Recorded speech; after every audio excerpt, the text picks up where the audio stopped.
There's so many things for the U.S. and China to disagree about these days. There's Chinese spying on American businesses. There's Americans spying through the NSA on foreigners. There's territorial disputes in the South China Sea between China and its neighbors, South Korea and Japan, America's friends.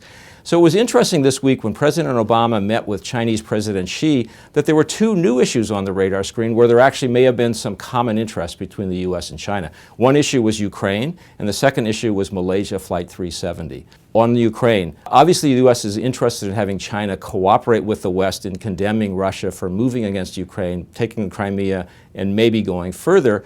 And the Chinese probably aren't willing to participate in economic sanctions against Russia over that. That's not how they work. But they probably are bothered by the idea of a big country moving against a smaller country on its borders. That's the sort of thing the Chinese always object to. And they have to be a little worried about Russian adventurism because they live in the same neighborhood in many ways. So that may be an area where there was some common interest between the two presidents. Secondly, Malaysia Air 370. Obviously, the majority of the passengers on that flight were Chinese nationals. The Chinese are very interested in figuring out what happened to a plane with so many of their people on it. And the U.S. has been deeply involved in trying to answer that question. Presumably, they've been sharing that information with the Chinese, and presumably the Chinese are grateful for that. That may be one reason why the atmospherics at the meeting between President Obama and President Xi this week seemed pretty good, plus the fact that Michelle Obama, the First Lady, was visiting China at the very time.